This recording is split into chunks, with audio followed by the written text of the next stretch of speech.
folks. So you are now being recorded, and what we're doing is we're going to be starting today's period with a unquiz, as we often do. And so in a moment, I'm going to ask Mark if he can see, wow, an unquiz. And actually, I need to go to, okay, so I'm putting this, need to be careful what I do here. Okay, so I'm sharing my application screen, but you're looking at linear algebra now, which is not what you want to be looking at. And so I'm changing the channel, and very soon, okay. So now, Mark, you should be able to see an unquiz. Do you see it? Yep, I can see it. Okay, great. Okay, so I'll give you guys 10 minutes to do that, and I'm watching the clock, and then we'll go through it. So everybody, tackle the unquiz, please.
Okay, Mark, you can still hear me? Yep. Okay, we're going to press the pause button on this unquiz. If you solved it, congratulations. If not, you condition your mind to hear about the solution and things like that. And again, an unquiz is an unthreatening way to have all the benefits of a quiz without any of the downsides, because you basically grade yourself. You figure out, gee, are you caught up? Do you know how to do this problem? Things like that. These are some of the kinds of problems I might someday ask. And I didn't give you a real good direction here about this, but probably if I were writing this on a high stakes assessment, I would say evaluate this. Now, you do know that often the end quiz has something that we're doing last time, and last time we were in the midst, although we did not finish, we were in the midst of doing integration by parts. So you got a clue. Maybe you're saying, oh, perhaps this is about integration by parts. So let's go through the solution and you will grade yourself. And at the end of this thing, I will pause for questions on this unquiz. Okay, so here we go. All right, and let's see, I guess I'm gonna hide that for a while. Okay, so you can see my cursor. So this is the integration by parts formula that you want to commit to memory. There's not going to be a formula sheet that you have, so you do have to know this. And you also have to recognize that this is a problem that you will solve by integration by parts. But anyway, here's the integration by parts formula that we derived last time. So the integral of u dv, those are different variables, is equal to uv minus the integral of v du. So that's the integration by parts formula. Okay. Now, in the problem that we're doing here is this one. We're integrating sine x e to the x dx.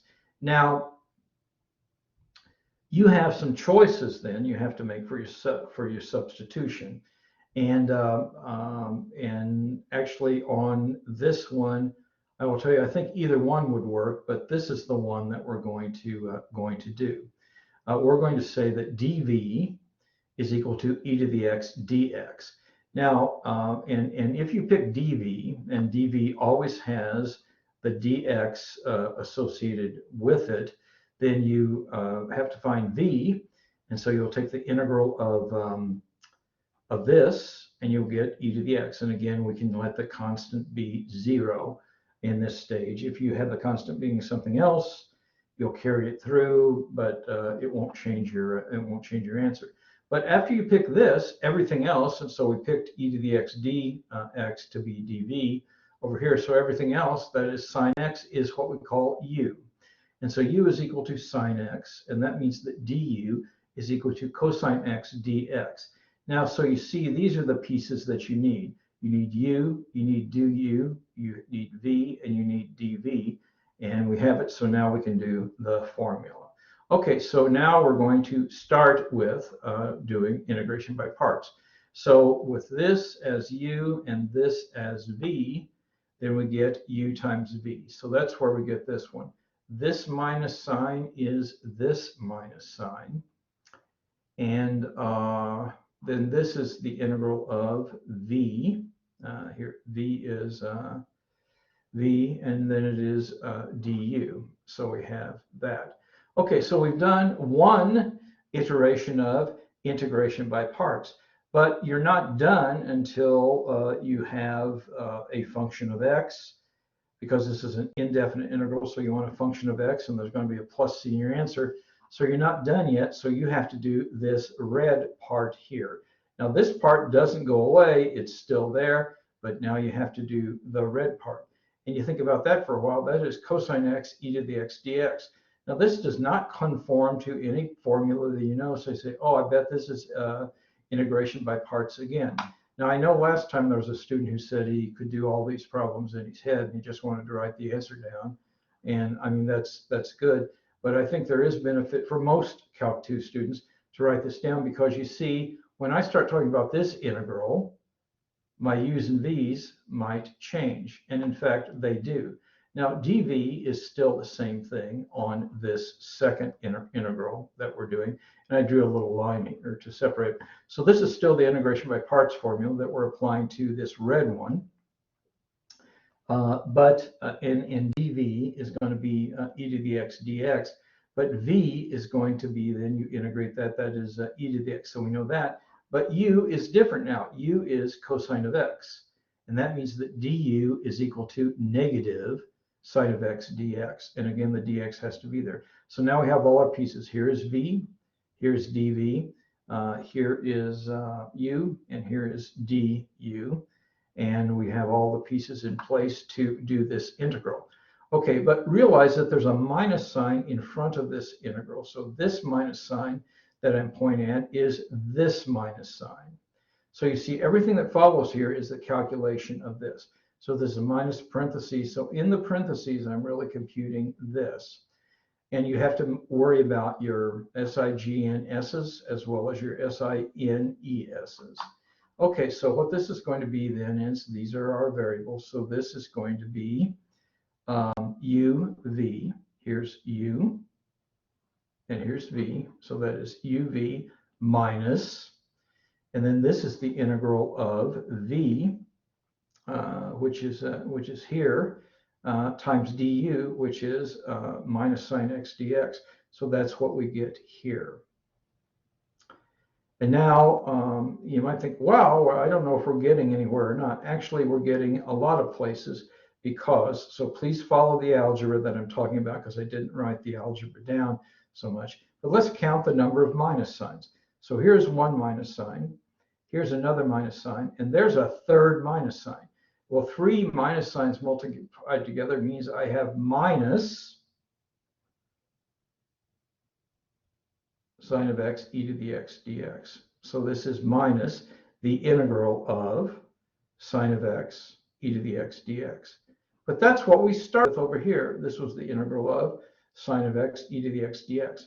So you see what I'm going to do is I have this integral on this side, but I also on this side have a minus that same integral. So I'm going to add that integral to both sides. So when I add it to this side, that cancels out.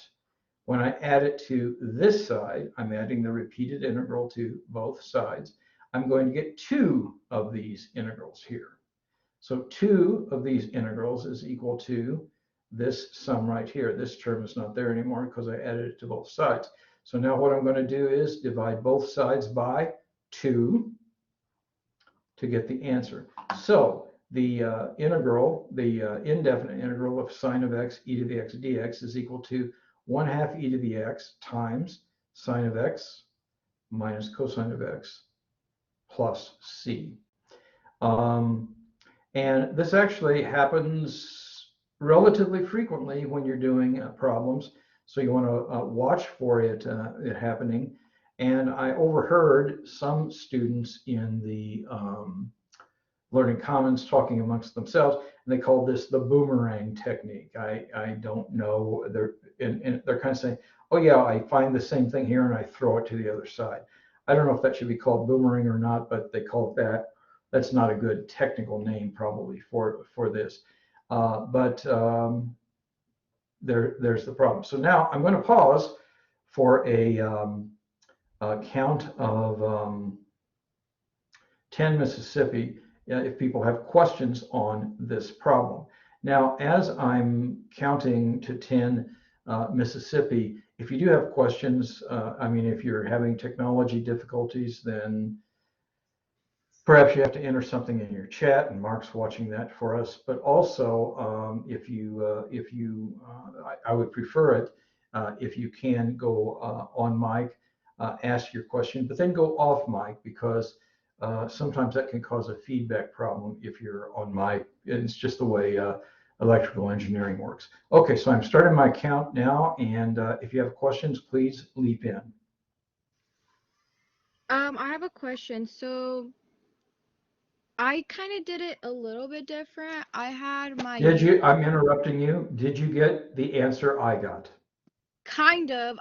Well, yes, technically I got negative e to the x cosine x plus e to the x sine x over 2 plus c, and then simplified it would just be 1/2 e to the x parentheses negative cosine x plus sine x plus c. Not plus E, but plus C, yeah. Yeah, plus c. I said Okay, so it sounds like you got the right answer, and so, that's probably fine. And there are different ways that you could have gone. For example, you actually could have picked, and I don't know what you do, and I'm not even necessarily asking, but I'm all about the right answer. So if I was grading this and I found the right answer there, I would, count it as full credit. Now, and one thing that you certainly could have done is you could have done different selections for U and V on this problem just because of the nature of the problem. But good for you that you got the correct answer, and I mean that's good. And it was good that you did this that quickly. That was good. So would you count the one that's not as simplified more correct or less correct? If I just didn't pull out the 1/2 e to the x, would that I be would less? count that if that's the only thing that you did differently, I would have counted that correctly, yes. Okay, thank you. That was my question.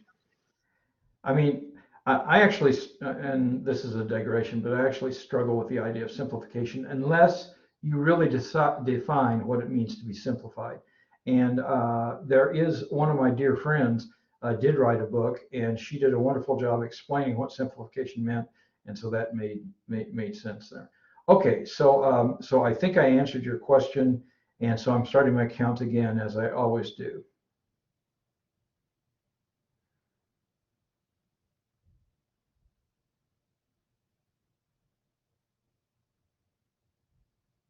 Okay, I hit 10 Mississippis. Now your questions are, of course, always welcome. But we're going to move on since no one was asking any questions right now. Okay, now I'm going to start with a little bit of cockpit commentary here.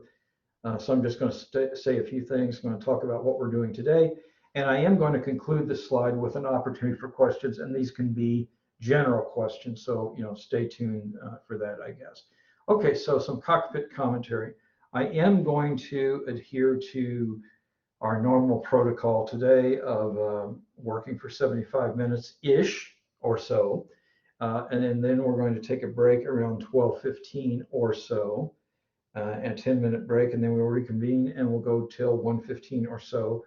But you will have your 125 minutes of quality instruction today that you paid for. So that's the plan.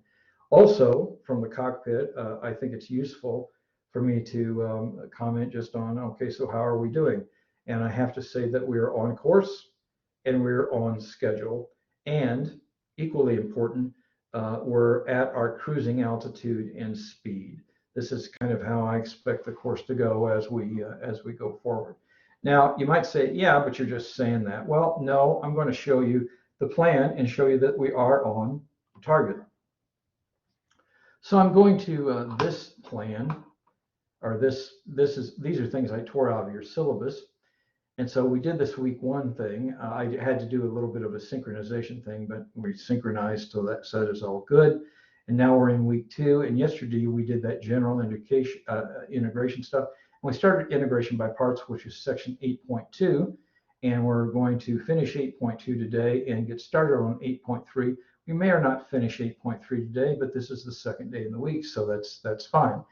Also, and I guess, one student mother thought we weren't using the book, so they went to return the book and they said that I wasn't using the book. I ended up spending a half a day dealing with that issue. But yes, I am using the book, and in fact, we are using the book because these are sections in your book that you should be reading and understanding the examples, because I do different examples than the ones in your book, just so you have more examples to look at. And also, I have assigned some minimal homework problems here. Now, I'm not picking these up, but a prudent student is going to do these homework problems to verify their work. So the answer is yes, I am using the book, and I'm using both books. And a question I would ask, this is a rhetorical question, I'm not asking you to ask it, but I'm saying, are you? Because, there's a lot of practice here and things like that. But we are on course and on schedule. and we're at our cruising altitude and speed, so that is fine. Now, this is a little advice I would give to you guys, pretending like you're passengers on this thing, on this vessel that Jesse Hayes Carver and I are flying. I'm going to really encourage you to engage immediately, and especially if you haven't been engaging thus far. And so engage immediately and stay engaged to avoid getting overwhelmed. There are students, and I'm not accusing anyone in this class, who think, oh yeah, I'll pull an all-nighter the night before the midterm and I will understand everything. Most math classes don't work that way, and so we're actually covering quite a bit of material. So, get caught up and stay caught up. At the end of this week, for example, we will be 2 weeks into an 8-week term. We're 1/4 finished. And the midterm is approaching probably fast. And another rhetorical question, but I think it's a useful rhetorical question, is have you checked out Jesse Hayes Carver's GSG, Guided Study Group? It's a good thing if you can engage in there. So anyway, just finishing the cockpit commentary then, I'm going to stay tuned, because I communicate with you a lot of times on with announcements and emails. And also, just with the analogy about this as a flight, keep your seatbelts fastened and your tray tables stowed, because who knows how things will evolve. We are going to cover some new material today. We're going to finish the discussion of integration by parts, and we're going to talk about a topic that I am calling trigonometric integrals. So we're moving along. Now I'm going to pause in case there are questions. These can be broad, relevant questions. So I'm going to count to 10 Mississippi in case students have questions.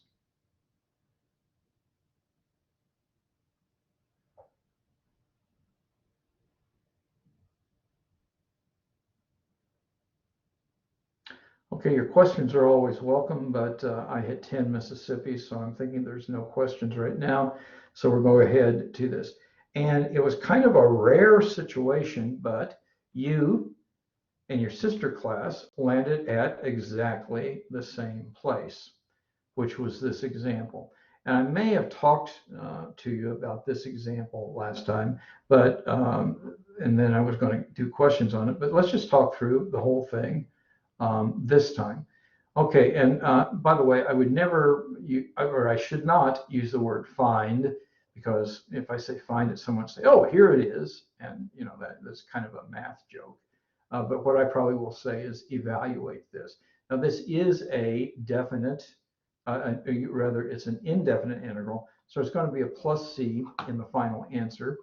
And I'm just going to tell you, as a practicing mathematician, I can look at this and say, oh yeah, this is a problem that I'm asking that I can do or should do by integration by parts. And I know that from practicing and just tradecraft and things like that.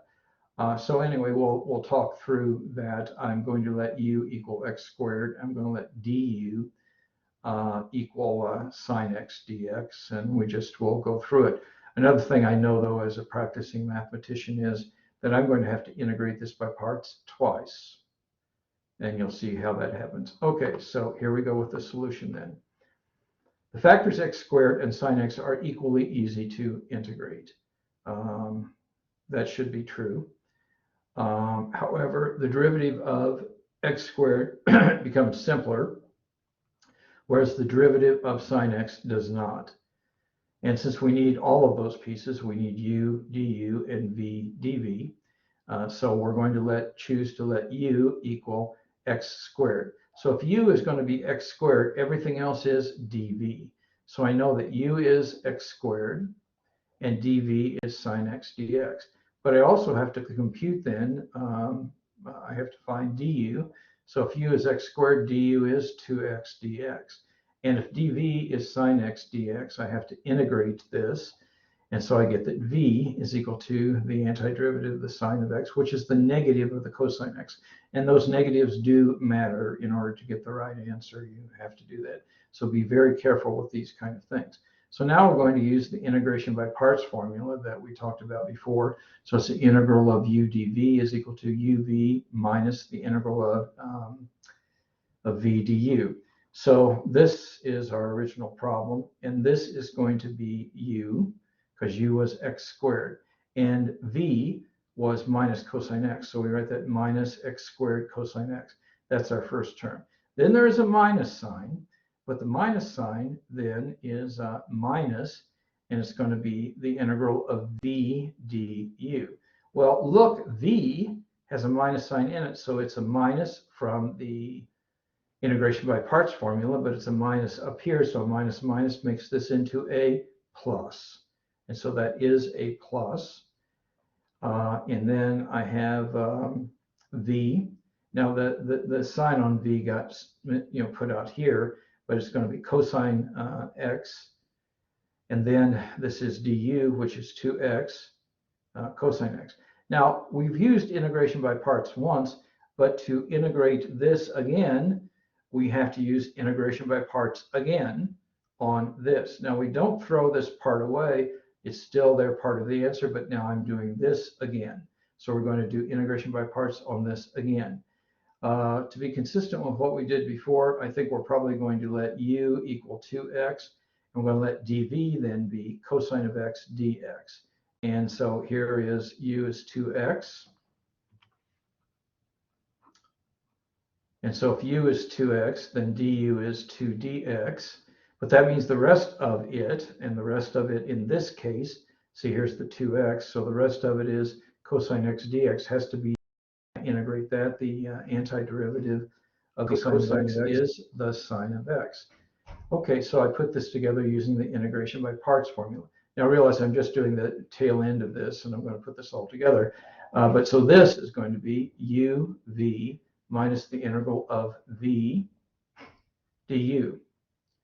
Okay, so I will jerk that 2 out. Now, the integral of the sine of x dx is negative the cosine of x.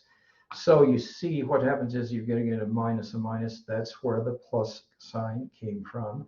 And since this was an indefinite integral, it is plus c. Now, the final answer, though, combines the two. So what we're going to do is we're going to take this piece of the answer and add it to the piece of the answer that we had before. And the final answer is the integral of x squared sine x dx is going to be negative x squared cosine x plus 2x sine x plus 2 cosine x plus c. Now I'm going to pause for a count of 10 Mississippi, and in case there's questions on this.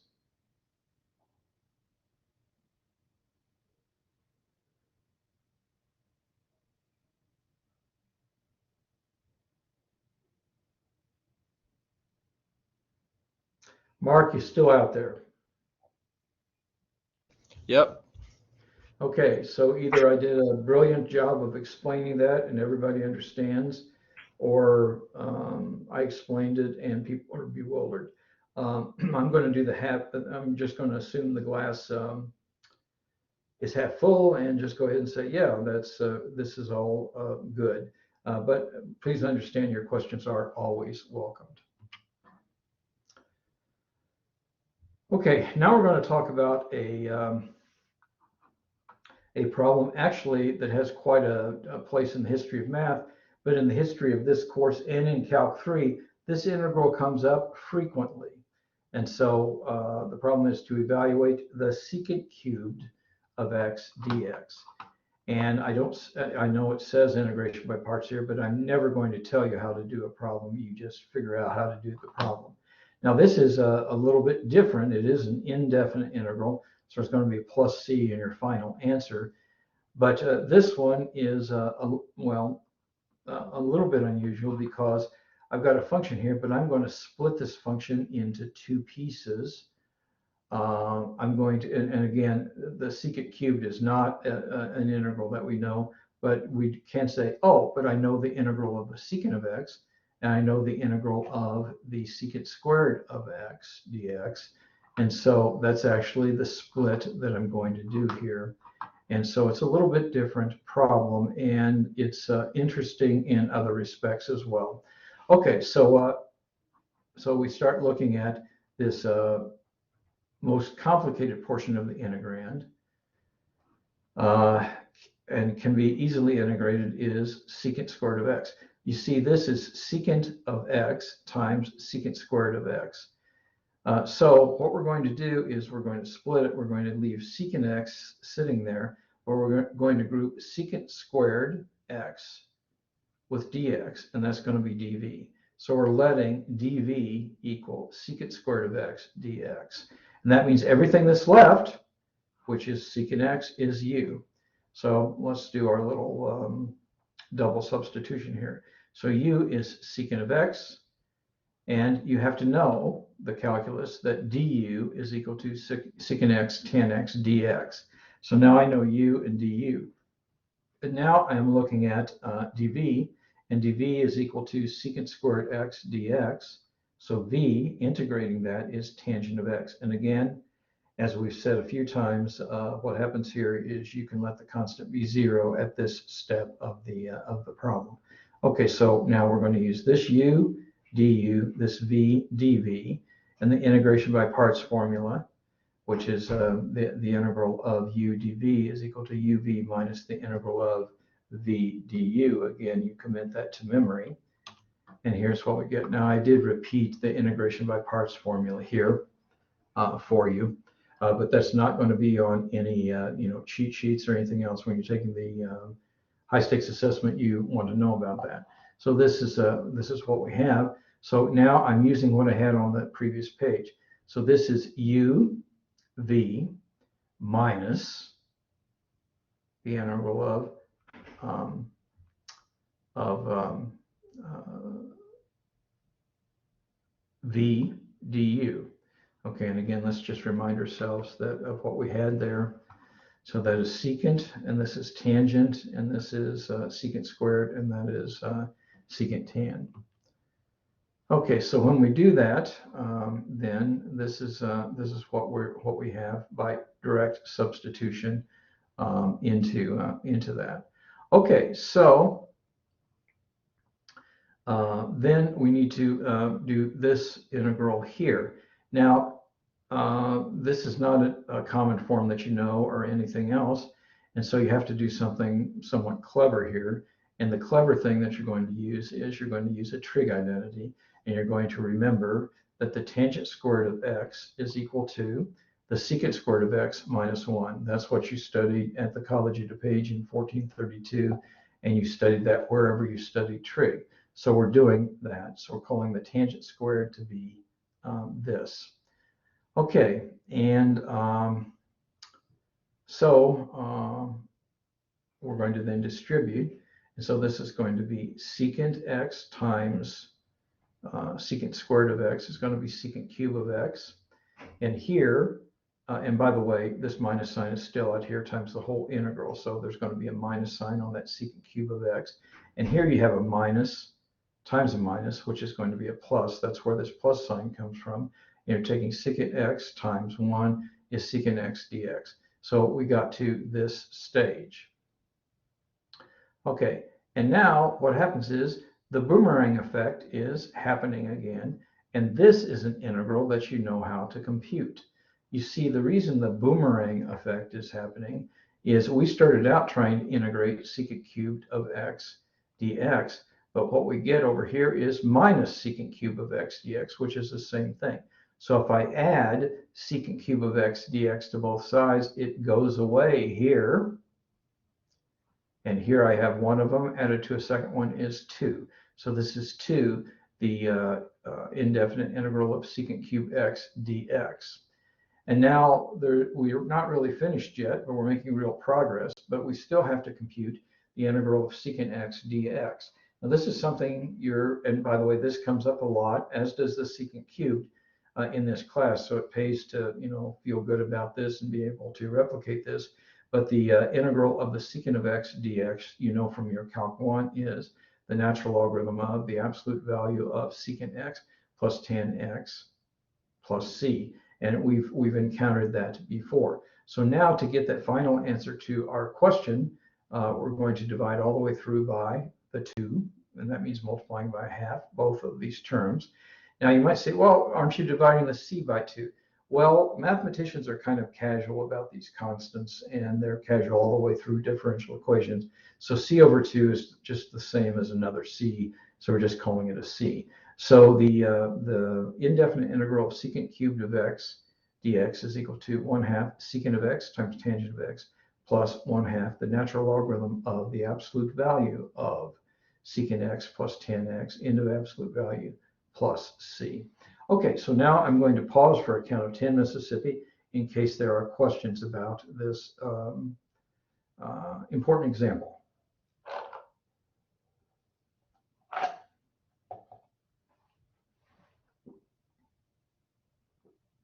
I have a question, but could you just hold this on here for like a minute or so I can finish writing it down?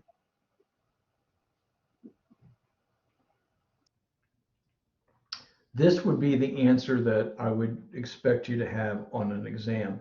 You're not plugging in any numbers, of course, because this was an indefinite integral. So this really is the answer that I would be looking for right here. I hope that answered the question.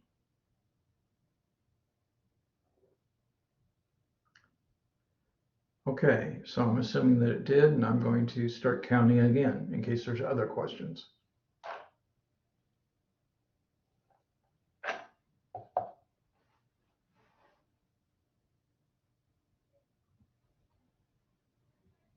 Okay, your questions, of course, are always welcome, but I hit 10 Mississippi, so I'm going to go on.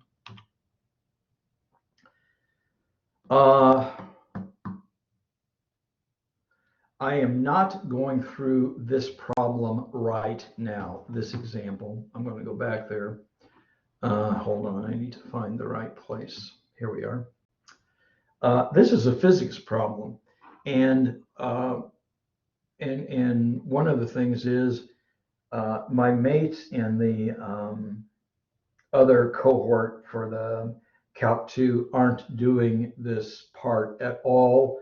I usually do this when I teach the course, and I might do it again. And in fact, one of the things that I pondered today when I was walking, sometimes I stretch my legs in between classes. I was walking around and said, well, what are you going to do if you get ahead of those guys? And what I'm going to do if I get ahead of those guys, they're both men, as it turns out. If I get ahead of them, I'll just do, important but optional enrichment material, which probably will be this physics stuff, and we'll see how that works out. But this is a physics problem, and what you're really trying to do is find a centroid, and this is a center of mass of some object. And so all I'm really going to show you here is that, oh, if you're doing this physics problem, you end up integrating by parts. So I'm not trying to explain this, I'm just going to say, in solving this physics problem, look, integration by parts happens. So, and one day I may come back and totally explain this to you, but I'm going to start right here and just say, look, there's integration by parts, isn't it? It's the integral of x times sine of x dx. So I have to be able to do that. And I keep working. Now these are definite integrals, so I plug them in. And so what I find out is the x coordinate of the center of mass is a 1, and the y coordinate of the center of mass is pi over 8. So that gets, you plug things in there. Now, and here's a useful comment. As you gain experience in using integration by parts, and that means doing problems, your skill will get really good at saying, oh, that is an integration by parts problem, and U and dV, and so this is good stuff. And the next set of things gives you some guidelines or suggestions. Now, it is a little bit like, sometimes I use the analogy I probably did with you guys, is you don't learn how to be a good golf player by reading a book about golf. Now, you can read a book about golf and it can be useful for you, but the way you really get to be a good golf player is going out into the driving range and hitting golf balls, playing rounds of golf and other things. So anyway, but I'm just going to go over this summary quickly.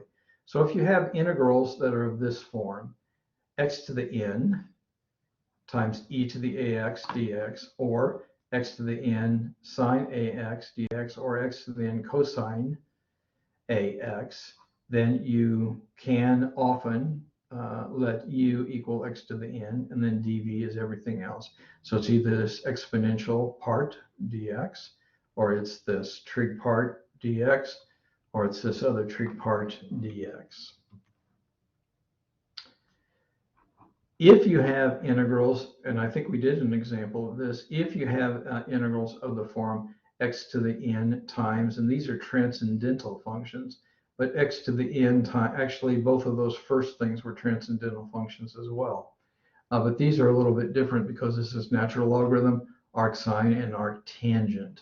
So if you're doing problems like this, and it's different because before I said let u be x to the n, here you're going to let u be the transcendental part. So u is equal to the natural logarithm of x, or u is equal to the arcsine of ax, or u is equal to the arctangent of ax, and dv is going to be x to the n dx. And finally, for integrals of the form e to the ax sine bx dx, or e to the ax cosine bx dx, they're suggesting letting u be the trig part, and then dv is everything that's left is e to the ax dx. The real recommendation, I think, needs to be do a bunch of problems. And by the way, on this number 3, either way actually would work. I know that for a fact. Okay, and in fact, that's a good exercise is for a student to, test that and see if they can get the same answer the other way. And last but not least, could you go back to that slide real quick? Yeah, yes, I can. Do you want me to go back to the first part or just this one? Yeah, this one. Okay. And I don't know if you have a question or just writing things down, so I will wait until you tell me what you want. Yeah, I'm just writing it down real quick. That, of course, is fine. Taking notes is a good thing.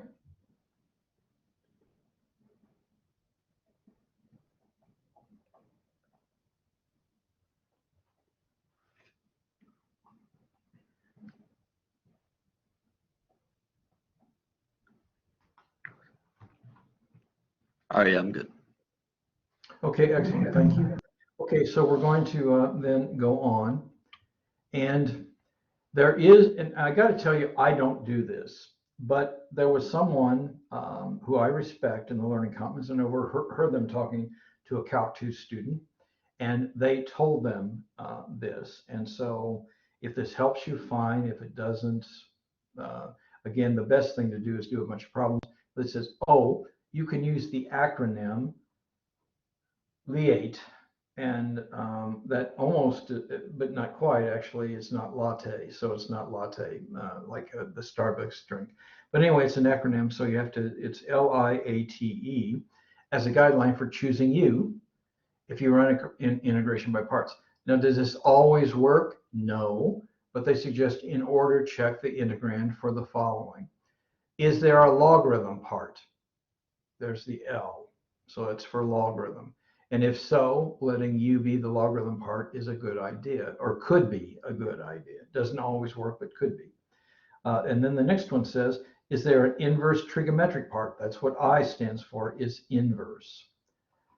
A, is there an algebraic part? You want to think about the algebraic part being a polynomial. So it's like it's x squared, or it could be x squared plus 5x plus 2. But is there an algebraic part?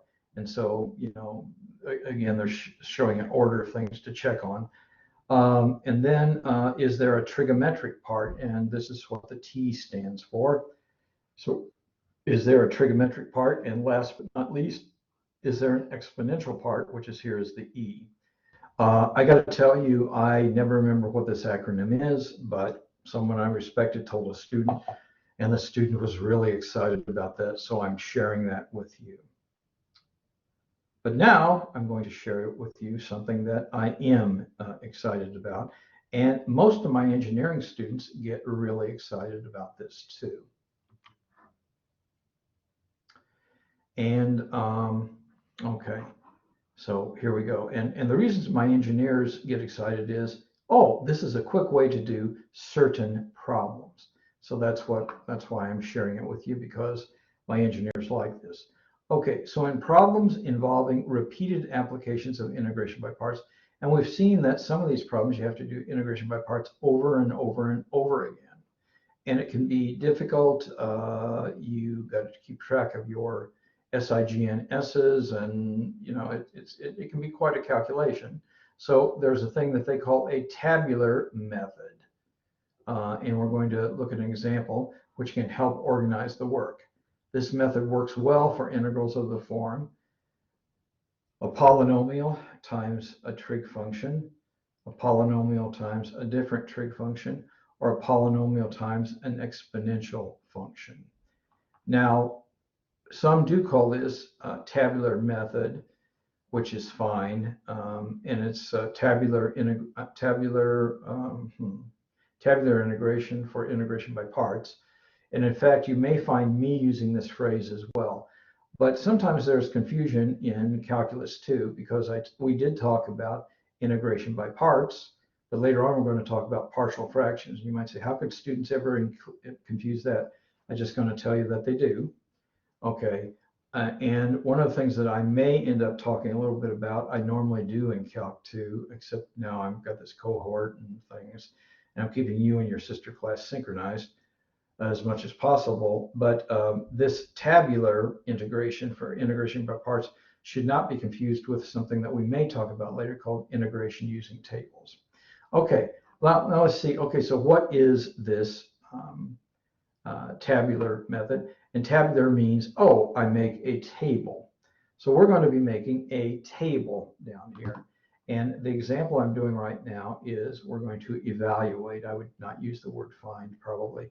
We're going to evaluate the indefinite integral of x squared times sine 4x dx. Okay.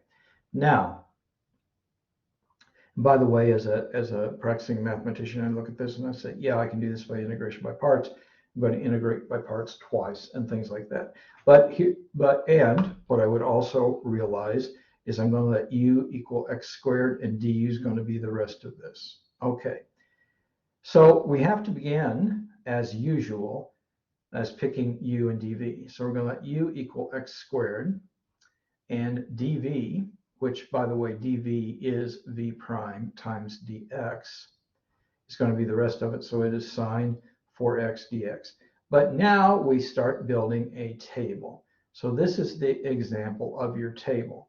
And you don't have to list the titles of the table of the columns, but I am here. So it's important that you realize that the SIG and S's are going to alternate.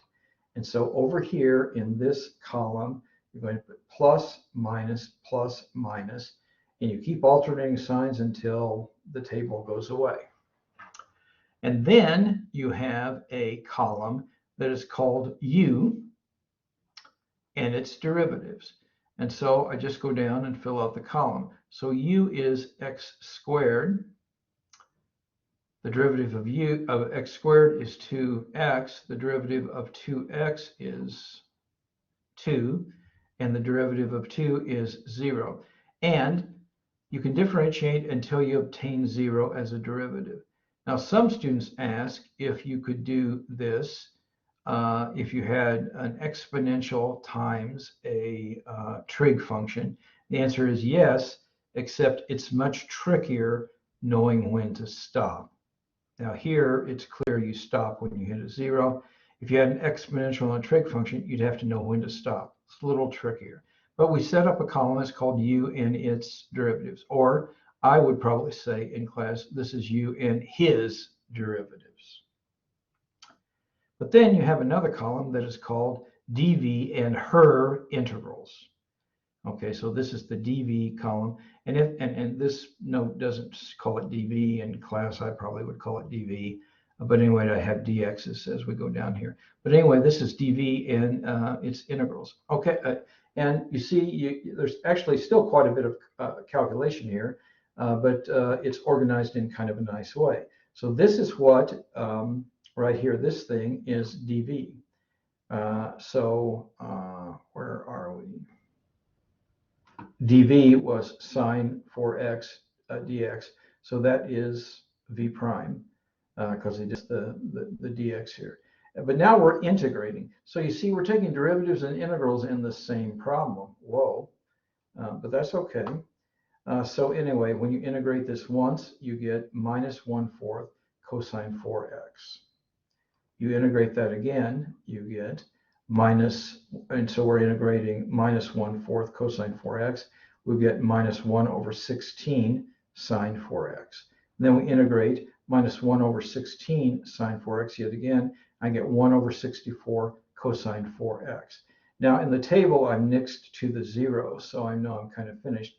But now the last step in using this table is that you're going to include the sign. You're going to pick up a derivative, and you're going to pick up one of these. But this is the way it goes. You take the plus x squared times this one. So this one is going to be minus x squared over 4 cosine 4x. Then we go to the next one.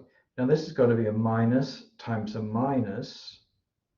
And so what we get is minus x over 8 sine 4x. And over here you get a plus 2 times 1 over 64 cosine 4x, and so that is 1 over 32 cosine 4x. And then, of course, you put a plus c on it. So we go to the next page then, and this is the answer that I told you. And so those are your answers. Now, I will tell you that even though it's not immediate and there's actually quite a bit of calculation that's involved there, a lot of my engineering students really like this, and they enjoy using this. And so anyway, this is tabular method of integration by parts. Now I'm going to count till 10 Mississippi here in case students have questions or comments on this approach.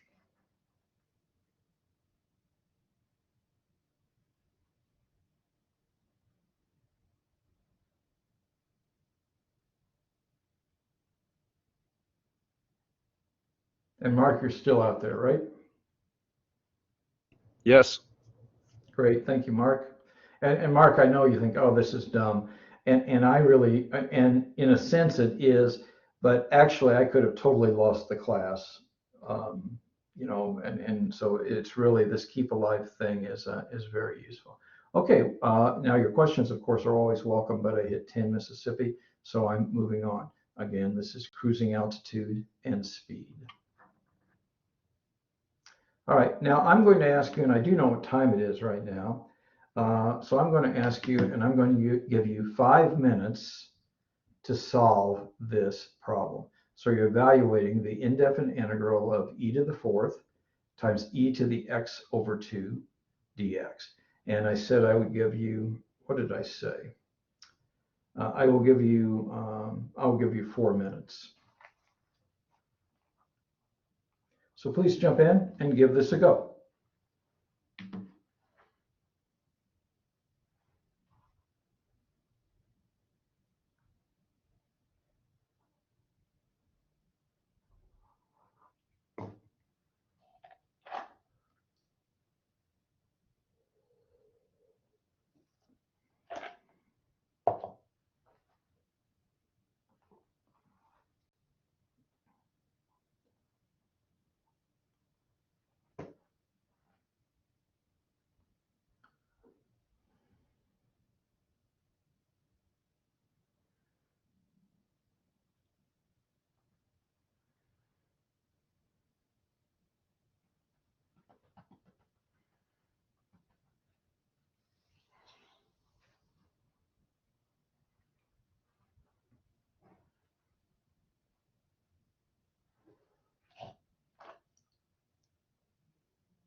Okay, I'm going to call time on this. And again, if you got the correct answer, congratulations. If you didn't, you prepared yourself to understand the solution. And so it's all about learning. Now, as an experienced mathematician, I will note that, oh, there's going to be a plus C involved in my answer. And this x to the 4, that's going to be the u. And I can do tabular integration with this, but this would involve integration by parts 4 times if I were doing it the old-fashioned way. Okay, so u is going to be x to the 4th, and du is going to be e to the x over 2. Okay, so let's dive in. Okay, now the formatting is a little different, and I didn't put like things up here, so but these are the signs. And the sign, the SIG in S's always go plus, minus, plus, minus, plus, minus until you're done. Now this is the derivative column, and so the derivative column is going to be x to the 4th, 4x cubed, 12x squared, 24x, 24, and now we hit 0, so that means, oh, we're finished. So that is good. Now this column here is dv and her integrals. So I'm integrating, so I'm going along. So if I integrate e to the x over 2, I get 2 e to the x over 2. And that's a u substitution kind of a thing. And then if I integrate yet again, I get 4 e to the x over 2. If I integrate it again, you see these are powers of 2. I get 8e to the x over 2. If I integrate yet again, I get 16e to the x over 2. And down here, I will get 32e to the x over 2. And you can observe, and from an algebra standpoint, particularly if you're plugging in numbers, you want to realize that x over 2 is a common factor. Okay, so and then we have these, so we're doing the signs, okay, and we're doing the slanted multiplies. So I'm just going to read off what this answer is from the table. This is going to be a plus 2x to the 4th e to the x squared minus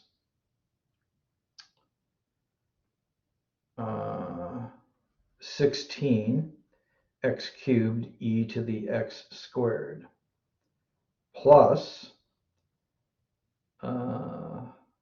96 x squared e to the x squared over 2 minus, let's see, 24 times 16x e to the x over 2. Let's see, let me think about that just for a minute. That's a factor of 2.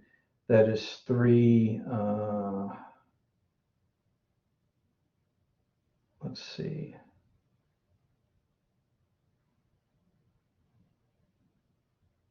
So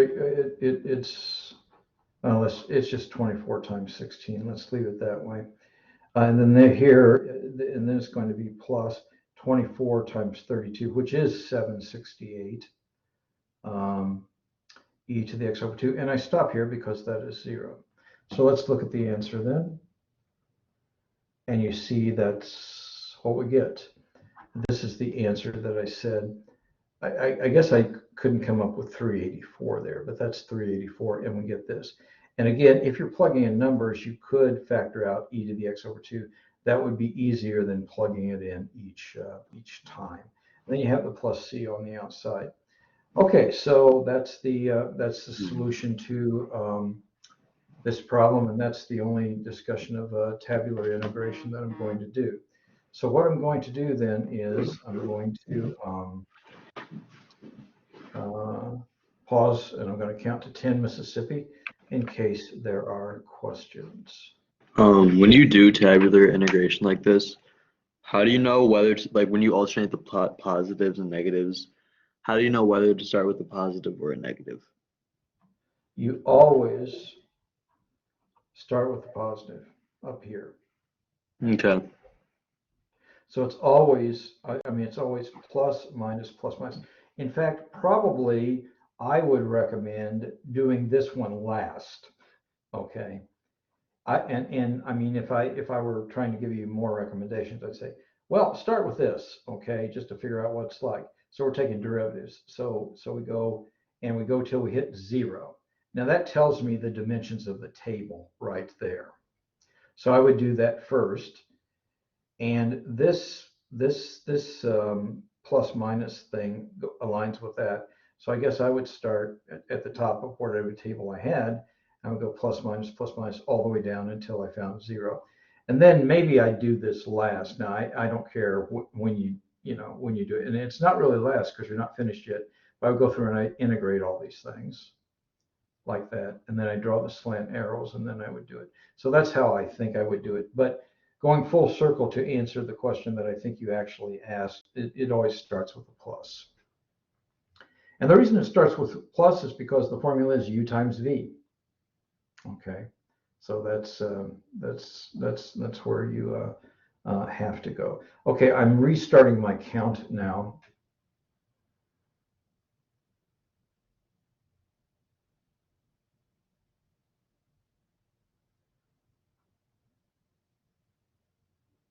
Okay, my engineers really like this, so that's all I can say. I think I finished. I think I talked about that already. Okay, that is the end of our lectures on chapter 8.2. So that means we're going to be entering, and I do know what time it is. We're going to be taking a break pretty soon. But our next topic is going to be called trigonometric integrals. By the way, that's a good spelling word because a lot of students wouldn't spell that right. Trigonometric integrals. And what we're going to be doing, and by the way, I'm not dissing this because I'm way too lazy to write a book, but I probably would not use the word solve. I would use the word evaluate or something like that. So evaluate trigonometric, these are the objectives for this upcoming unit, I guess. So we would evaluate trigonometric integrals involving powers of sines and cosines. And we will talk about evaluating trigonometric integrals involving powers of secant and tangent. You might say, oh, the next one has to be evaluate trigonometric integrals involving powers of cosecants and cotangents. Well, I could actually ask you a problem like that. And in fact, I have asked questions like that on a test, but it's so much like doing secants and tangents, except for SIG and S's being different, which means that you have to know how to do that too, that we're not going to cover that separately, or who knows, I may end up giving you what do I want to call it, an unquiz on that or something sometime.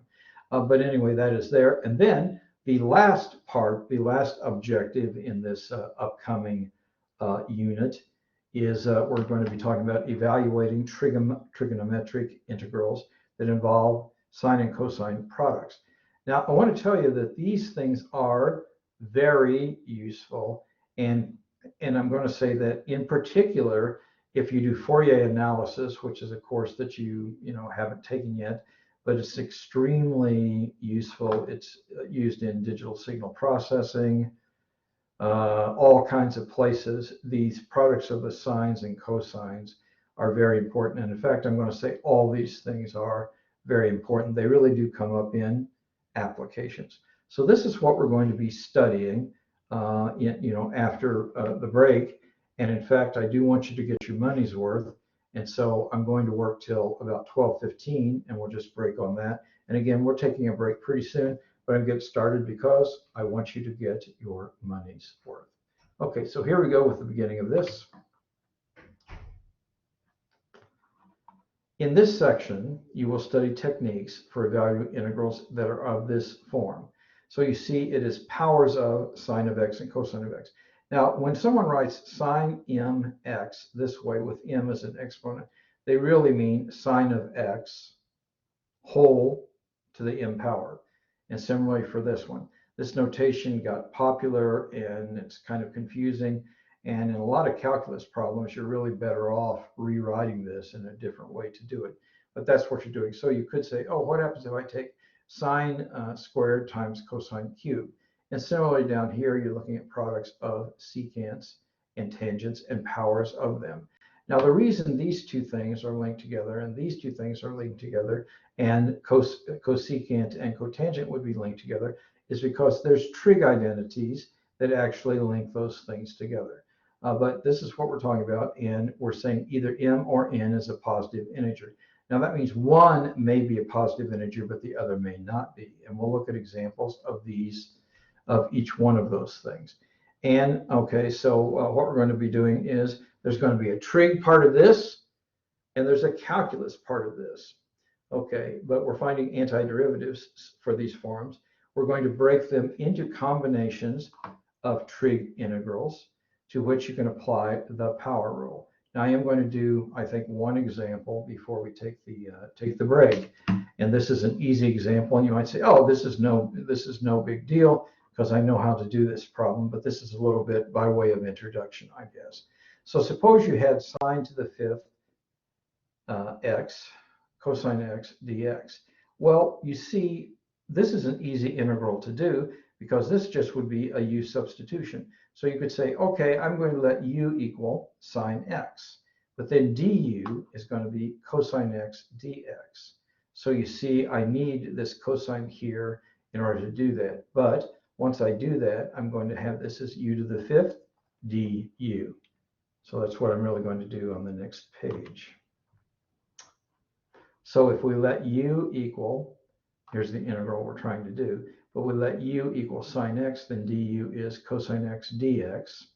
So this thing, when you do that substitution that we just talked about up here, you got that this is the indefinite integral of u to the fifth du.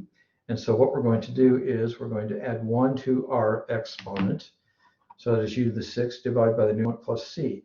But since this is an indefinite integral, our answer can't be left as u, so I have to go back to my needed variable, which is x. So this is sine to the sixth x over 6 plus c. Okay, so that's motivating a little bit of what's going on. But now we're going to, and again, we're going to use these techniques to break up an integral that looks like this, which is a product of powers of sine and cosine, and also secants and tangents before we're through, into forms which you can apply the rule, but we're going to use trig identities. So here are 3 trig identities that I'm reminding you of, and you want to have these top of mind because we're going to be using these over and over and over again. So you all know that sine squared of x plus cosine squared of x is equal to 1. Now the x's have to match, or this is not necessarily true. But when the x's match, you know that sine squared of x plus cosine squared of x is equal to 1. Now more directly, what you're going to be doing is you're going to run across sine x, and you're going to call sine x 1 minus cosine x squared. So sine squared is equal to 1 minus cosine squared of x. Or you're going to run across cosine squared of x, and you're going to call that 1 minus sine squared of x. And then we have some other trig identities that we're going to be doing. And in fact, you've encountered these in your Calculus 1 because these are, and in your trig class, because these are the only ways that you can integrate sine squares and cosine squares. Okay, so sine squared then is known to be, and I don't know if these are called half-angle formulas or double-angle formulas, or here they call them power reduction formulas. You just have to know it. Sine squared of x is equal to 1 minus cosine of 2x over 2. So this becomes easy to integrate. And cosine squared of x becomes 1 plus cosine 2x over 2. Again, you're committing these things to memory. I encourage you to write these down before you take the break. But the break is happening right now, and this is 12:15, and that means Mark and everybody, we're going to reconvene at 12:25. We're on break now.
Okay, Mark, can you hear me?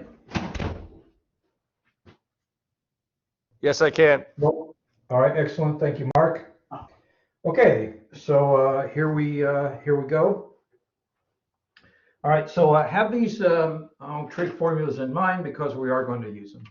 Okay, so here we go.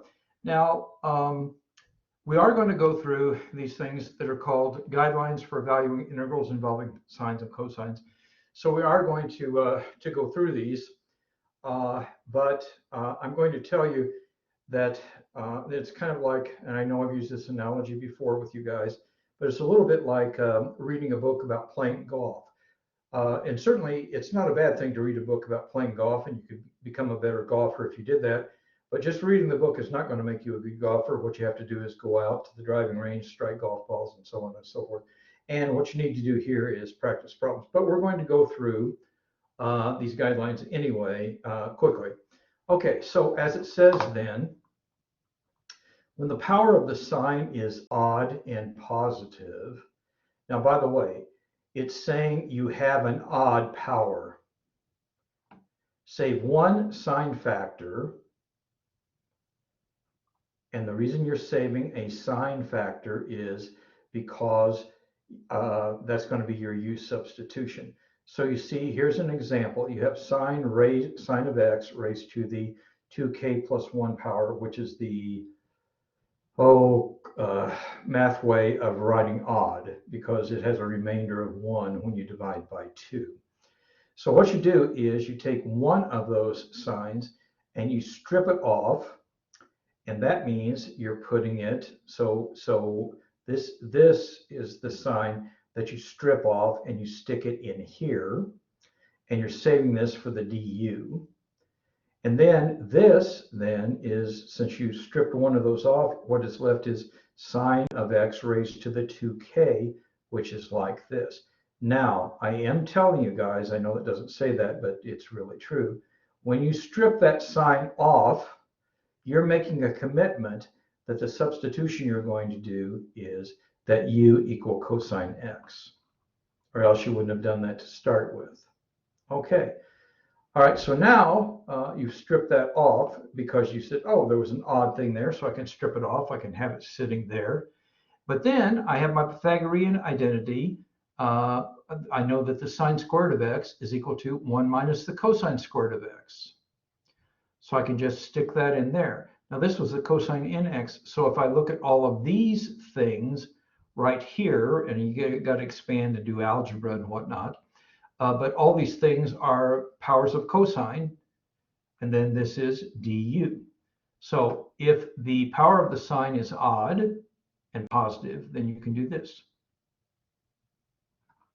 Similarly, when the power of the cosine is odd and positive, and here's the example of that, is 2k plus 1, and you strip it off and put it over here, we're saving this for du. At this point in time, boys and girls, men and women, my students, what you've done is you've made a commitment that you are going to let u be sine of x.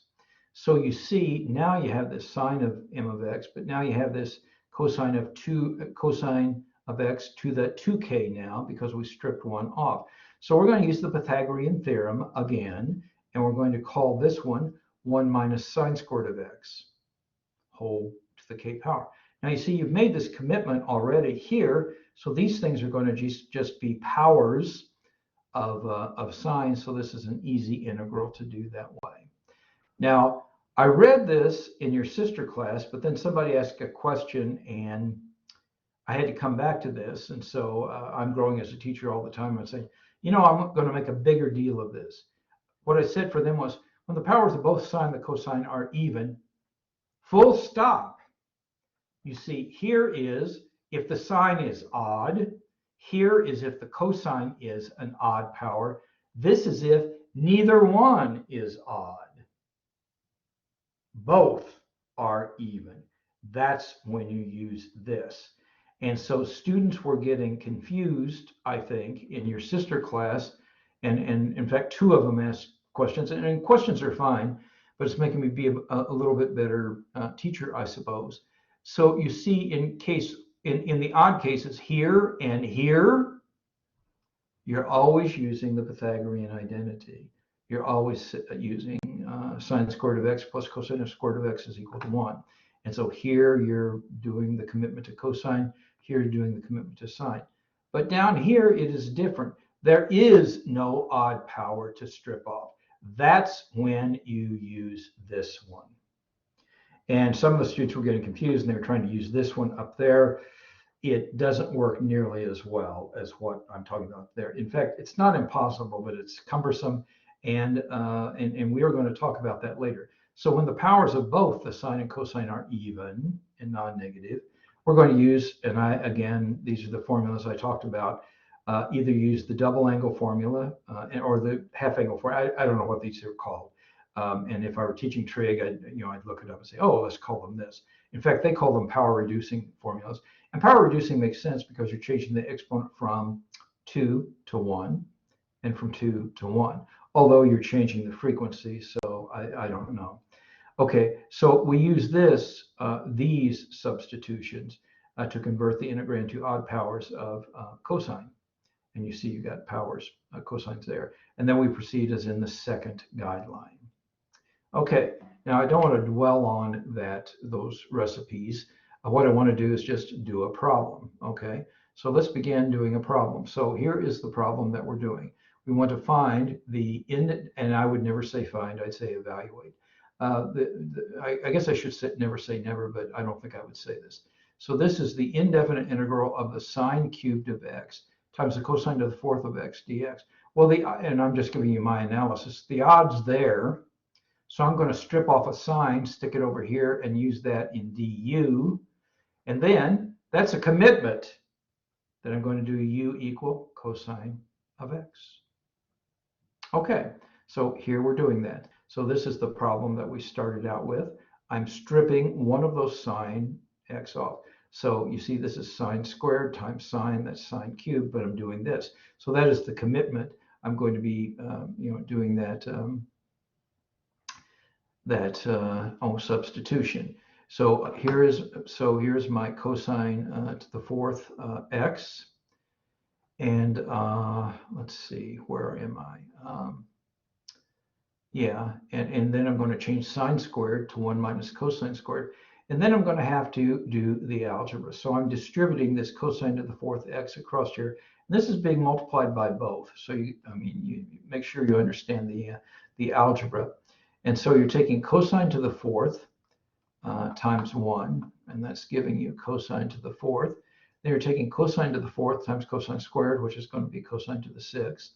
And all of this business is being taken times the sine x dx. So now we're going to do that u substitution, okay?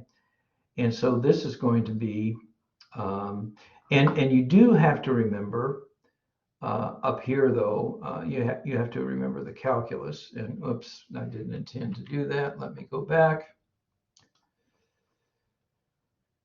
Okay, so I'm going to end the show for a minute because I want to clean this up, because one day I will probably try to, I don't like how that looks either. Damn it. Okay. I'll clean this up later. It doesn't look good now, but I'll clean it up later. Okay, but remember that you have to remember calculus as well as trig, that the derivative of the sine is the cosine, and the derivative with respect to x of the cosine is the negative of the sine. Okay, so what is happening here is that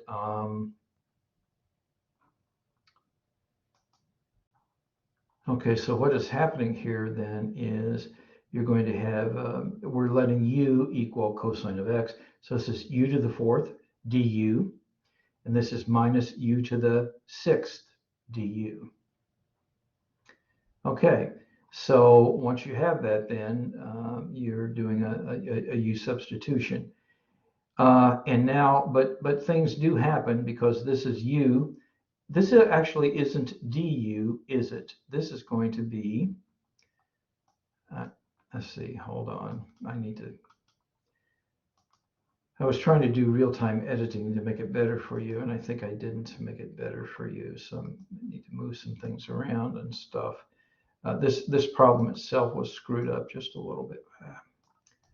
keep grabbing the wrong one.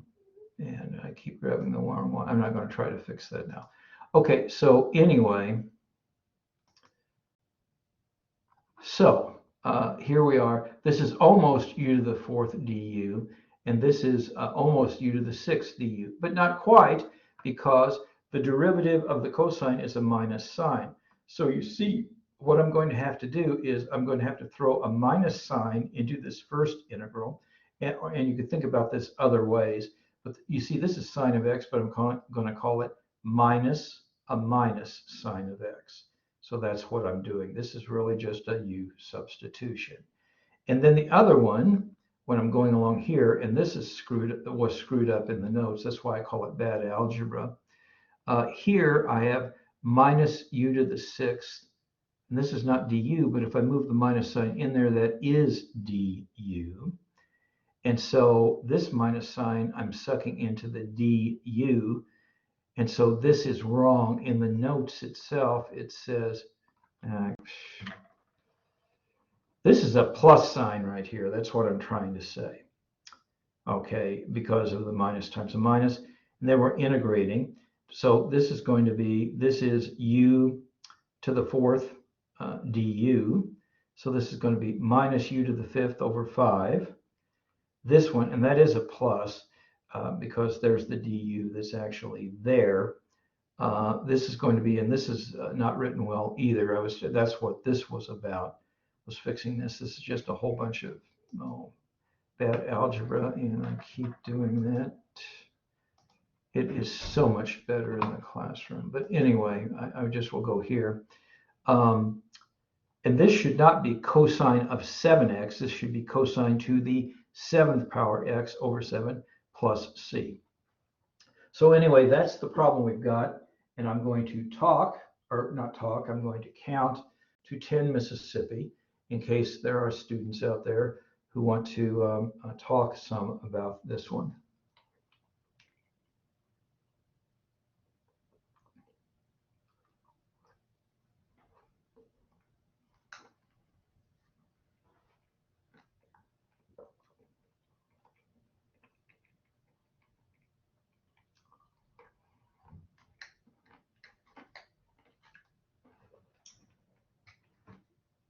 Okay, I hit 10 Mississippi, and no one asked questions. Again, your questions are always welcome, but we're moving on. That's the problem we just did with the bad algebra. Okay, now here it does make a note, and it says a computer algebra system, or sometimes we could have just said, oh, the answer in the back of the book looks different than mine. Are they the same? Well, in a trig class, I might ask you to show that this is the same as the other thing. But the question that's being asked here is this answer equivalent to the answer that we got here? And the question that I'm asking you is, well, that is the question, is it equivalent, or how would you check? And the answer that I give students in the Learning Commons, and I'm suggesting for you, is what you can do is subtract this answer. And you don't have to have the constant there. You can subtract this answer from this answer, which aren't the same. And again, you have to fix that. That's cosine to the 7th power. But you do that, you should get a constant. Because one of the things you learned in Calc 1, many things you learned in Calc 1, but one of the things you learned in Calc 1 is that any two antiderivatives can only differ by a constant. So if you subtract these two answers, either using Desmos or a computer or just by hand, you should get a constant for your answer if they're the same. Okay, that's probably enough of that. Okay, now we're going to do a different problem. And so this is the problem that we're going to do. And let's see, I'm thinking about what do I want to do with this. Okay, I'm just going to talk about it. So first of all, and by the way, there is the word evaluate. That's good. That's a better word for me. Okay, so anyway, we're integrating from pi over 6 to pi over 3. And by the way, those are special triangles, so you don't need a calculator to do that. You can do that in your head with things you learned in trig. So that is good. So this is could be a good test problem, I suppose, that way. And then we have cosine cubed of x, but here we have sine square root of sine of x in the denominator. So the answer is going to be a number, not a family of functions. But I guess I'm going to tell you that, well, you can do the same thing here that you did before, because as a I don't know, practicing mathematician, I say, oh, the cosine is odd, so I can strip that out. Okay, so here we go, solving this problem then. Okay, so I'm going to write cosine squared of x as cosine squared of x times cosine x, because that's the same thing as cosine cubed of x. And sine squared is the square root of sine of x. Now, when you stripped this cosine out to be part of the du, you have made a commitment that you're going to do this problem as sines. Okay, so now we will go back and we're integrating from pi over 6 to pi over 3. But you see, sitting here is a cosine squared. And so I'm going to write, instead of cosine squared, I'm going to write 1 minus sine squared. And this is divided by sine of x. And this cosine over here is going to be my du when I do the substitution. So now what I'm going to do is I'm going to divide this square root of sine x, which is sine x whole to the 1/2. I'm going to divide that into each term here. So I'm going to divide that into the 1, then I'm going to have a minus sign, then I'm going to divide that into the sine squared. Okay, so I'm still integrating, but I'm doing this algebra. So 1 over the square root of sine is the same thing as sine x whole to the minus 1/2. This minus sign is this minus sign, and sine squared x over the square root of sine, you subtract exponents, so that's going to be sine x whole to the 3/2, and this is cosine x dx. So I'm going to do a u substitution here. So u is going to be sine x. So this is going to be u to the minus 1/2 minus, and this is going to be u to the 3/2 du. Well, okay, these are easy integrals to do. So I add 1 to the exponent and divide by the new exponent, getting sine x to the 1/2 over 1/2. This minus sign is this minus sign. And here I'm adding 1 to the exponent. So I have sine x whole to the 5/2 divided by the new exponent, which is 5/2. But then I have to plug in pi over 3 and pi over 6 to get a number. Okay, and I do expect you to do that, and I do expect you to do what's here. Now, I will talk a little bit about this answer. I really think they could have done better than this answer, but they were in a big hurry to plug it into a calculator. But anyway, the sine of pi over 3 is square root of 3 over 2. And the sine of pi over 6 is 1/2. And so if you plug in all those numbers, you get this as a number. Now, I will tell you that if, and I'm not writing a book because it sounds like I criticize others and stuff, but actually, you see, they didn't reduce this at all, because 32 is 16 times the square root of 2. And so that means that this is going to be 4 the square root of 2, but 4 goes into this, 20. So this is the square root of 2 over 20. And this is minus the square root of 2. So this is minus 19 over the square root of 2. And they might have been able to do something nice with this too. So they could have simplified it a bit, but I expect you to give me an exact answer. So anyway, that's the problem that I have here. I'm going to count to 10 Mississippi in case there are students who have questions on this example that we just went through.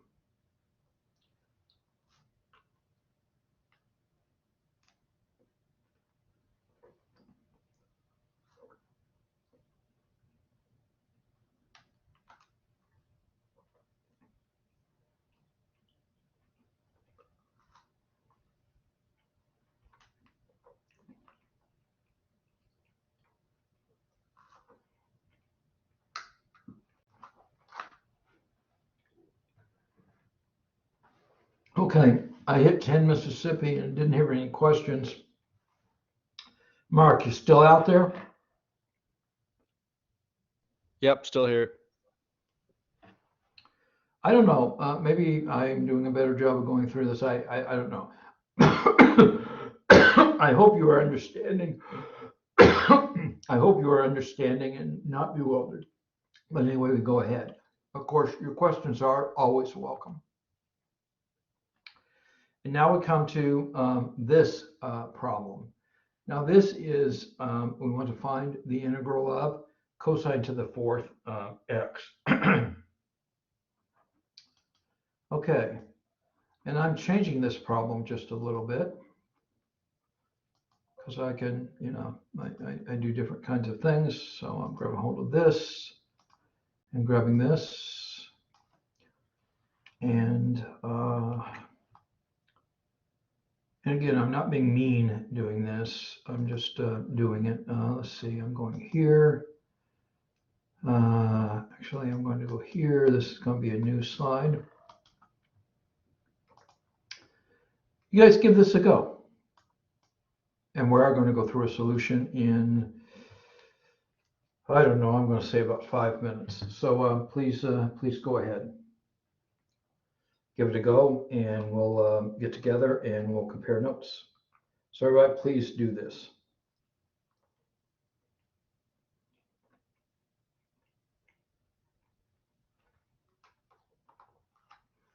Again, work to a final answer.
Okay, let's put a pin in this. If you got the right answer, congratulations. If not, you'll prepare yourself for understanding the solution. And and you'll learn something. So we're going to go through the solution now. All right, so here we go.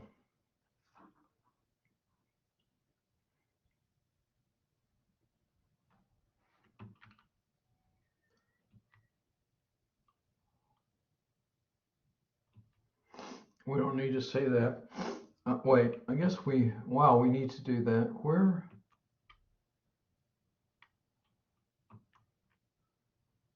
Oh, here it is. Okay. Sorry, I was on the wrong page. Okay, now here is when you get into that 3, because we're saying that, oh, the exponents are both even. Now it says m and n are even. Now you might say, I don't see a sine of x at all, and that's because that is sine of x raised to the 0 power, which is 1. It's just not there. So the guideline said, okay, so when we have this, only even powers, we're going to pick one of these, but we're going to replace cosine of to the 4th x by, and we're going to replace, actually we're replacing cosine squared by 1 plus 2x all over 2. But you see, this is cosine squared squared, so this is going to be 1 plus cosine 2x whole over 2 whole squared. So to integrate this, you make that substitution, but this is cosine squared squared. So this is going to be the integral of 1 plus cosine 2x all over 2 whole squared dx. So that is the trig substitution. But now you have to finish this, this calculation. And so what you have to do is you have to square what's inside here. So it's some algebra. So when you square 2, you get 4. So that is good. But then you're going to have 1 squared plus 2 cosine 2x. And when you divide that by 4, you're going to cosine 2x over 2. And then you're going to have cosine squared of 2x over 4 again. So these are the 3 integrals that you have to evaluate. Now, this first integral is not going to be hard to evaluate at all because you know how to integrate 1/4. You learned how to do that in your Calculus 1. Similarly, you know how to integrate this one. It's a U substitution, so that's not bad at all. But then you hit this one, which again involves a cosine squared. But now it's cosine squared of 2x. From your Calc 1, you remember that the only way to integrate a cosine squared is to use the trig identity. And this is going to be cosine squared of, but you see now it is 2x, so 2u is going to be 4x all over 2.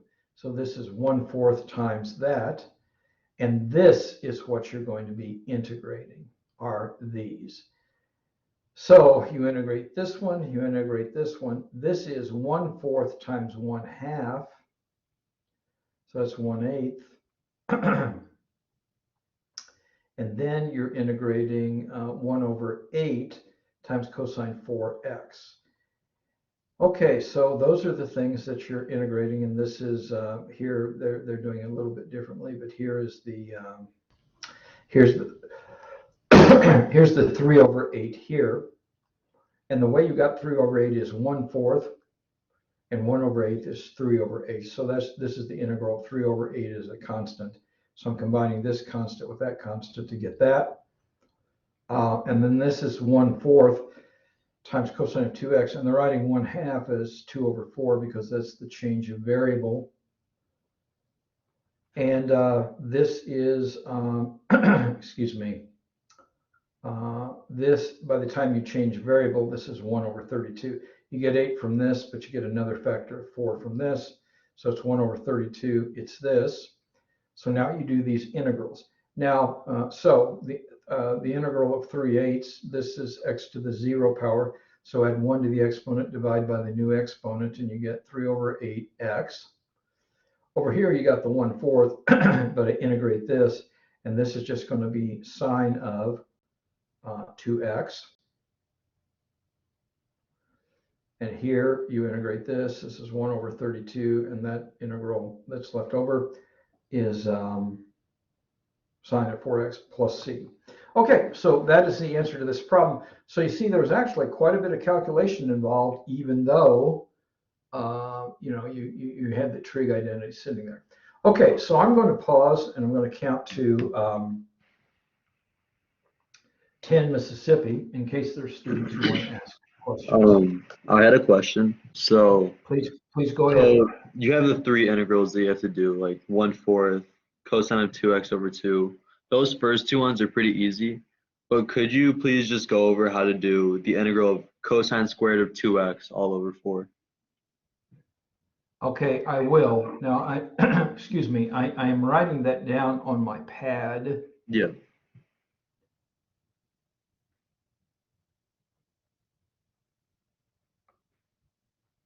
And I'm going to be going to the, I'm trying to think of what to call it. Well, first of all, I'm going to end this show for a moment. And I'm going to be, what do I need to do? I need to go to Blackboard. And I am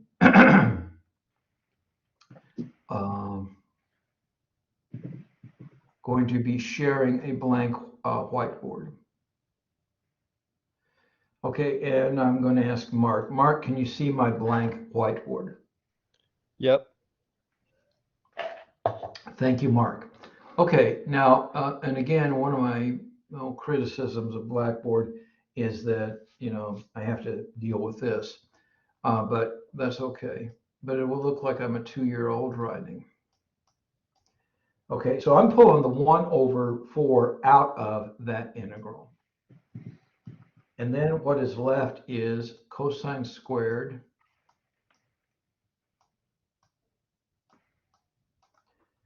of 2x. And then this is dx.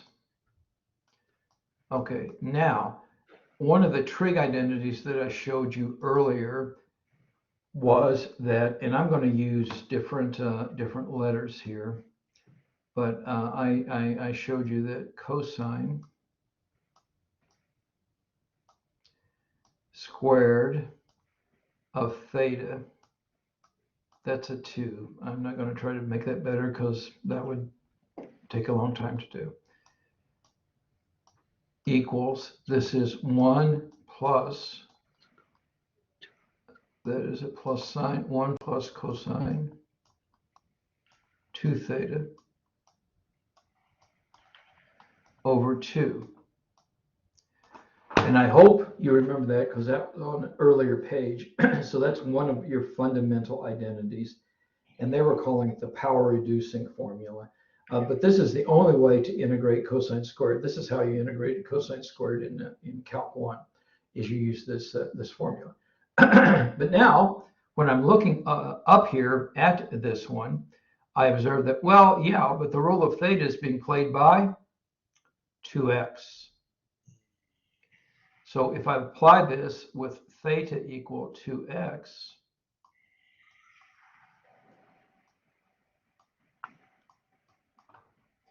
what happens is this is going to be 1/4. And if theta, well, okay, so then this is going to be the integral, but now theta is equal to 2x. So this is going to be 1 plus cosine of 4x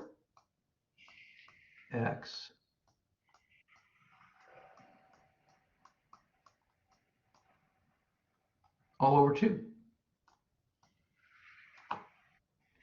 and dx.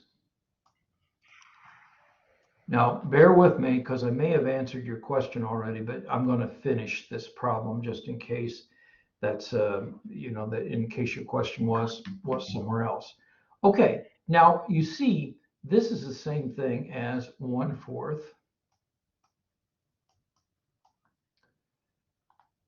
And there's the 1/4 like that.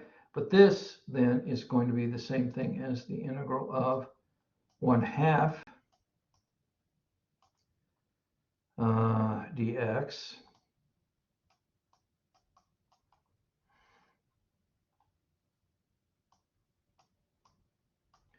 plus another integral that is 1/2 the integral of cosine 4x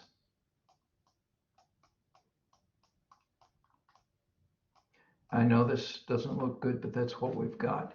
Okay, now I'm going to do something with this just because I want to continue working here. And I guess I should put that 1/4 out here is being multiplied by all of this business there.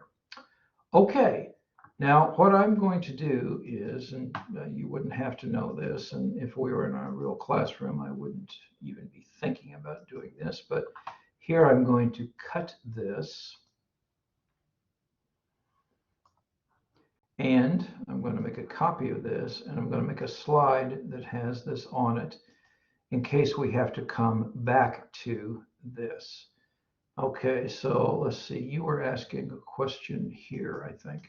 So I'm going to make a new slide. I will paste that here, and we'll have this 2-year-old scroll that's there. But now I'm going back, and I am going back to the student who asked the question. So now I'm going back to, maybe I don't have to, maybe I'm already in Blackboard. I need to think about where I am. Hey, Mark, you can see the whiteboard still? Yep. All right, good. I'm about ready to erase this, but I'm talking to the student who originally asked the question. Are you good with what's written here, or do you have a question about what I just did here?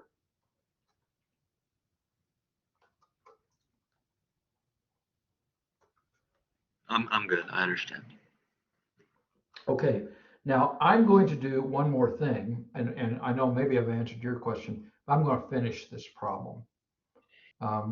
Okay, so what I'm going to do then is I have, and I'm making a little note here so I know what I have. I have one, in fact, I guess I'm going to do it underneath here. Maybe I did this prematurely. I don't know. Okay. Now, what happens when you integrate this? This is x over 2, but it's times 1/4. So this is going to be x over 8.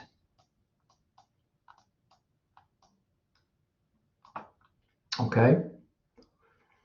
And so it is x over 8. And then here, 1/4 times this is 1/2. But I got to do a u substitution here. And the u substitution here is u equals 4x. So that means du is equal to 4dx. So dx is equal to du over 4. And we can't read that at all. But anyway, what that means is this is 8, but I have another factor of 4 down here. So this is plus 1 over 32. And then what the integral of the cosine of u is the sine of u. Okay, so I guess what I did is I, completely calculated that. So the question was, what did I do here? And this is what I did here. And the student said the question was answered. So let's go back and look at something here. I just will save this. Where are we? Okay. Okay, so we did this, and that's what we get. So now you have to plug, because this was, well, actually we weren't evaluating. Okay, this is just saying, let's go back to the previous solution. It's right here. Okay, so this is, where the heck is the answer to that problem? Maybe I need to, oh, it's right here. Okay, so this is where we got, let's see, what was this? I got the 3x over 8, and I got the sine 4x plus 32, and those others come from other places. So are we good with this? I'll count to 10, Mississippi again.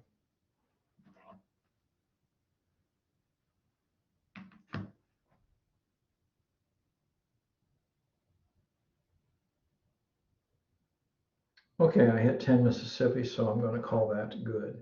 Now I have just a little bit here, and I do know what time it is, so we'll move ahead.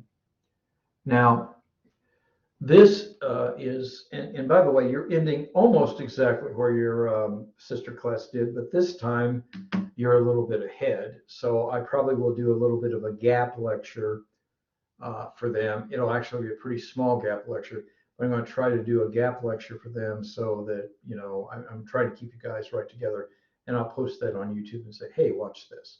Okay, now in the example we just did, if you evaluate that as a definite integral from 0 to pi over 4, and I know we didn't, but if we did, and you plug in pi over 2 and 0, the only thing that really contributes, because you see this is the sine of pi when you plug that in, which is 0. This is going to be the sine of 2 pi, which is 0. So you get a couple of zeros there. And when you plug in 0, all of those are 0. And so the only thing that really contributes is the pi over 2 that you're putting on this. And that means that is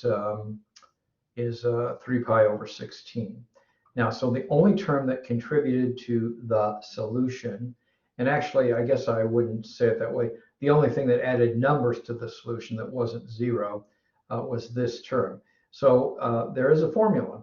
And this observation is a famous formula. In fact, people will refer to this as Wallace formula or Wallace's formula. And in fact, there are 2 Wallace's formulas, and I think we only talk about one of them here. No, maybe we have both of them. Anyway, John Wallace was a great mathematician, and he. Looking at the whiteboard right now. We're on the whiteboard. Oops, sorry about that. So let me fix things. And thank you, Mark. That's exactly one of the reasons I need you. Okay, so we go here, and let me fix that. Okay, so we're going to the application screen, and we're going here, and I share. And so eventually, let's see, where was I? Over here, maybe. Okay, so now I hope you can see like a PowerPoint slide.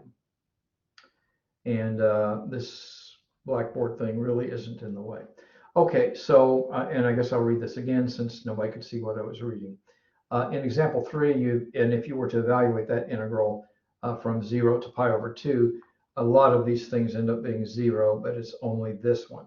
And so the only term that contributed a non-zero number to the solution was the 3 over 8 pi. Now, Wallace actually read across this, and he developed a bigger theorem. I do expect you to know Wallace's theorem.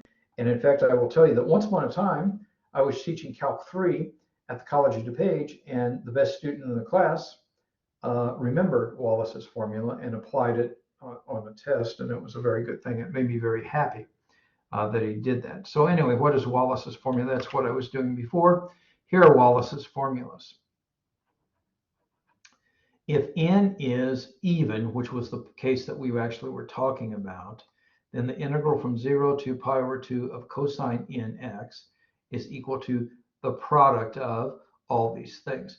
Now ours was 4, and so what you would have taken is 1/2 times 3 over 4, which is 3 over 8, and that's pi over 2. So you see, we would get 3 pi over 16. So that is an example of Wallace's formula. So if n is even and greater than or equal to 2, then this formula holds. If n is odd and n is bigger than or equal to 3, it's a different formula. And this is the formula you get. You only get the pi over 2 in this formula down here, not up here, but these are Wallace's formulas, and it's a nice piece of math history. So anyway, that's those are Wallace's formula, and I did not talk to your we're a little bit beyond where your sister class is, and that's fine. I'm happy with that. That's all good, and I might make a little video for them. I don't know. We'll see if I have time to do that. Okay, let's go to something else then. Now we're starting to talk into the second section. Now we're not finishing this section right now, but we are doing it because we're going to be talking about integrals that involve the powers of secant and tangent. And again, there is a trig identity that ties these two things together. So we'll talk about guidelines that can help you find, and actually it's not finding integrals, because there it is, you found it. But you evaluate integrals of this form. So you're going to say, okay, what happens if I take the integral of secant x whole to the m power times tangent x whole to the n power? How do I do these problems? Okay, so we will continue and we'll talk a little bit about that. And we do have time to, I think, talk through the guidelines. Now I am going to change this bottom thing because that makes it not show up good. Okay, so here we go.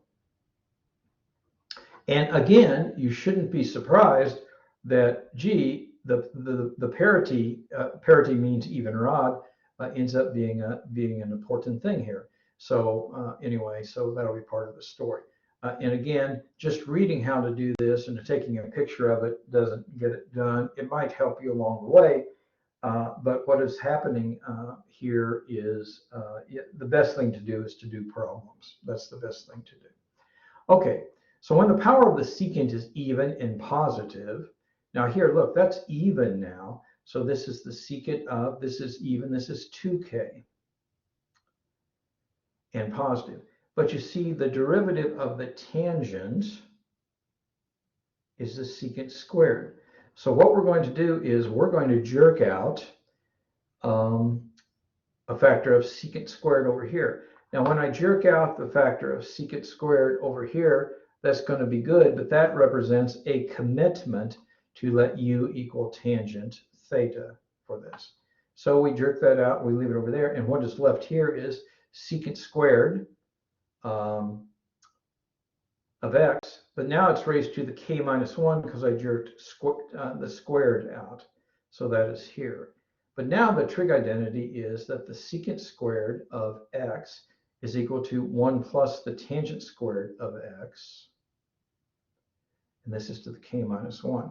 So when you look at this a little bit, you see, oh, this is 1 plus tangent squared whole to the k minus 1.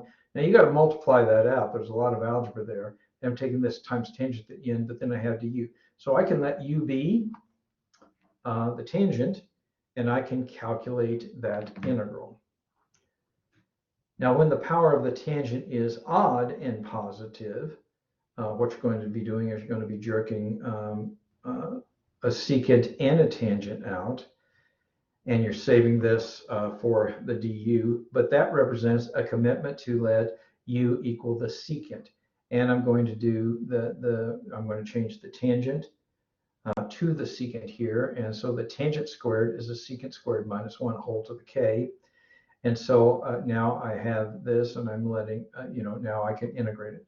Now, when there are no, and to tell you the truth, we've hit kind of the end of the period, so I'm going to come back to this this slide the next time. I might make a little one, but I think this is where I'm going to start with you all next time, and I might make a little video to get the other class exactly where you are or not. I don't know how that will work out.